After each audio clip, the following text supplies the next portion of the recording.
السلام علیکم ورحمۃ اللہ وبرکاتہ۔ حضرت موسیٰ علیہ السلام اور غریب آدمی۔ حضرت موسیٰ علیہ السلام اللہ کے انتہائی برگزیدہ پیغمبر تھے۔ آپ کو موسیٰ کلیم اللہ اس لیے کہا جاتا تھا کہ آپ اللہ تبارک و تعالیٰ سے کوہ طور پر جا کر باتیں کیا کرتے تھے۔ آپ علیہ السلام کا ایک امتی تھا جو بہت زیادہ غریب تھا۔ اس کے گھر کئی روز فاقے رہتے تھے۔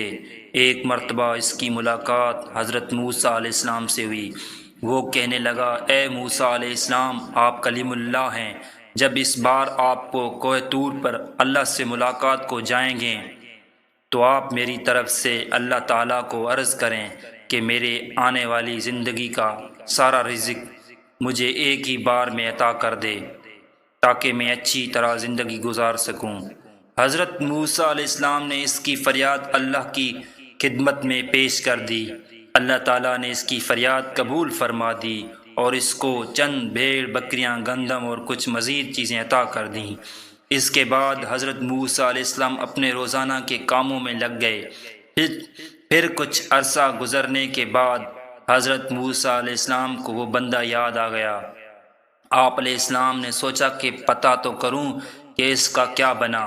جب اس کے گھر پہنچے تو آپ علیہ السلام نے دیکھا کہ اس نے عالی شان مکان بنایا ہوا تھا۔ اس کے گھر میں مہمانوں کا رش لگا ہوا تھا، دسترخوان بچھے ہوئے تھے، انواع اقسام کے کھانے رکھے ہوئے تھے۔ سب کھا پی کر الحمدللہ کہہ کر مزے اڑا رہے تھے۔ حضرت موسیٰ علیہ السلام یہ منظر دیکھ کر بہت حیران ہوئے کہ آخر یہ کیا ماجرا ہے۔ کچھ دنوں کے بعد کوہ طور پر اللہ سے ملاقات کی تو اللہ پاک سے فرمایا، اے پروردگار عالم، آپ نے اس بندے کو جو رزق دیا تھا وہ تو بہت کم تھا، لیکن آج اس بندے کے پاس کئی زیادہ نعمتیں ہیں۔ یا اللہ، میں یہ سمجھنے سے قاصر ہوں، بے شک آپ خوب جانتے ہیں۔ اللہ تعالیٰ نے فرمایا، اے موسیٰ، بے شک وہ اس رزق کو اپنی ذات پر استعمال کرتا تو اس کا رزق بس وہی تھا جو اس کو ہم نے دیا تھا۔ وہ میرے اس بندے نے میرے ساتھ نفع کی تجارت کی ہے۔ موسیٰ علیہ السلام نے فرمایا، اے میرے پروردگار، یہ نفع کی تجارت کیا ہوتی ہے؟ رب العالمین فرماتے ہیں، میرے بندے نے مہمانوں کو کھانا کھلانا شروع کیا، میرے راستے میں خرچ کرنے کو اپنا فرض جانا، غریبوں مسکینوں کے لیے دسترخوان بچھا دیے، اور میرا جو دستور ہے، جو میری راہ میں 1 روپیہ خرچ کرتا ہے میں اس کو 10 گنا زیادہ دیتا ہوں، کیونکہ مجھ سے تجارت میں اس کو نفع زیادہ ہو گیا، اس لیے اس کے پاس مال و دولت بے تاشا ہو گیا۔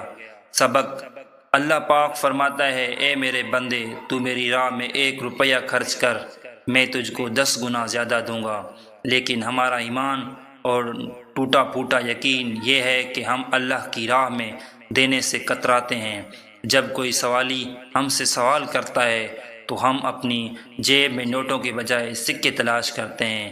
اللہ تعالی ہمیں ان باتوں کو سمجھنے کی توفیق عطا فرمائے، آمین یا رب العالمین۔ ہمارا پڑھنا اور آپ کا سننا اللہ تعالی اپنی بارگاہ میں قبول فرمائے، آمین۔